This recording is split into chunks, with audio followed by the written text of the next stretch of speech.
Very good morning, welcome to my channel general knowledge shorts. तो आज हम discuss करने जा रहे हैं DNA replications, a very very important topic. और मैं जितने भी टॉपिक डिस्कस करती हूँ, please you go through it. वो बहुत सेलेक्टिव टॉपिक्स होते हैं और इंपॉर्टेंट टॉपिक्स होते हैं, क्योंकि we have to focus on the quality content, not the quantity.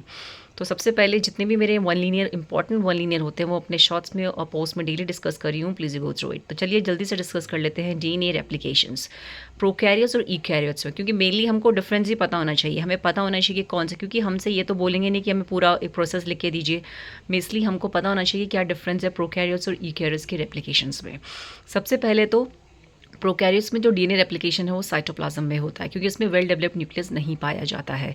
लेकिन यूकैरियोट्स का जो हमारा रेप्लिकेशन होता है डीएनए का, वो न्यूक्लियस में होता है, क्योंकि यूकैरियोट जो न्यूक्लियस होता है वो वेल डिफाइंड होता है न्यूक्लियर मेम्ब्रेन से।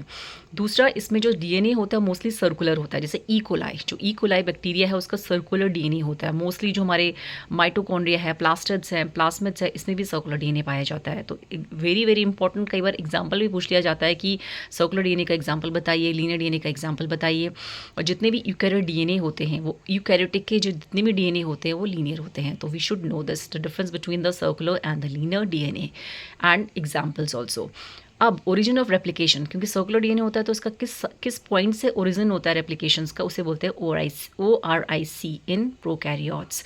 तो प्रोकैरियोट्स में ओरिजिन रेप्लिकेशंस को हम ORIC के नाम से जानते हैं, और यूकैरियोट्स में जो रेप्लिकेशन साइट्स होती है वो मेनी रेप्लिकेशन साइट्स, उसमें ARS कहते हैं। Very very important, many replication enzyme. अब इसमें से जो मेन रेप्लिकेशन एंजाइम्स होता है, जैसे हमारे प्रोकैरियोट्स में होता है डीएनए पॉलीमरेज फर्स्ट होता है, सेकंड होता है, थर्ड होता है।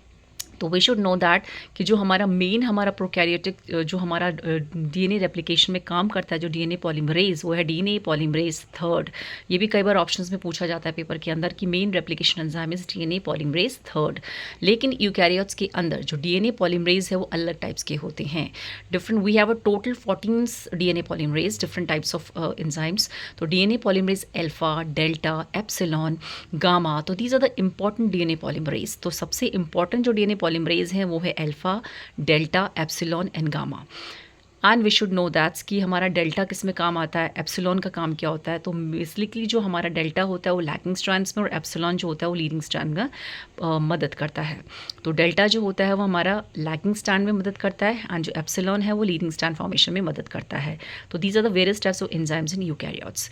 जो यूकैरियोटिक होते हैं वो पॉली रेप्लिकॉनिक होते हैं, और ये मोनो रेप्लिकॉनिक होते हैं प्रोकैरियोट्स। सेमी कंजर्वेटिव होते हैं प्रोकैरियोट्स, और यूकैरियोट्स भी सेमी कंजर्वेटिव नेचर के होते हैं। मीन सिंगल स्ट्रैंड डीएनए से एक न्यू स्ट्रैंड का फॉर्मेशन होता है, तो उसको बोलते हैं semi conservative nature of the DNA. अब important enzymes in prokaryotes, helicase loader कौन हेलिकेज लोडर का काम करता है, मीन्स हेलिकोज को लोड करने का कौन एंजाइम काम करता है, DNA C. Very very important. और मेन जो हेलिकेज होता है इसमें वो होता है डीएनए बी।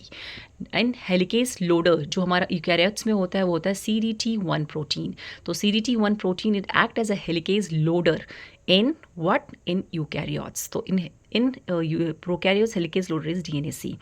हेलिकेज जो मेन एंजाइम्स होता है वो है डीएनए बी इन प्रोकैरियोट्स, और MCM प्रोटीन होता है हमारा यूकैरियोट्स में हेलिकेज का काम जो करता है।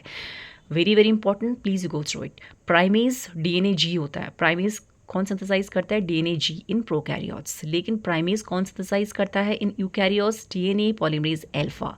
तो डीएनए पॉलीमरेज अल्फा सिंथेसाइज करता है प्राइमेज को in eukaryotes. SSB protein, single stranded binding protein presence होते हैं प्रोकैरियोट्स में, उसकी जगह रेप्लिकेशंस प्रोटीन A प्रेजेंस होता है किसमें, यूकैरियोट के अंदर।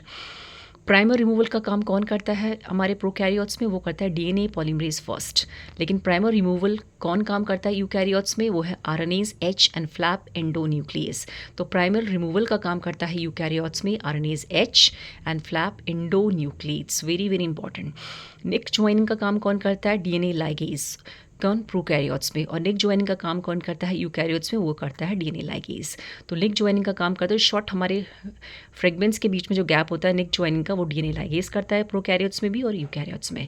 डीएनए गायरेज का क्या काम होता है प्रोकैरियोट्स में, और उसको हम टोपो आइसोमेरेज भी कहते हैं। उसका काम होता है रिमूवल इन ट्विस्टिंग, सुपर क्वाइलिंग से बचाता है, डीएनए की सुपर क्वाइलिंग से बचाता है DNA gyrase and topo isomerase. So these are the important, they are very very important difference between the replication in the between the prokaryotes and the eukaryotes. and they are very important for the other competitive exams also. Thank you.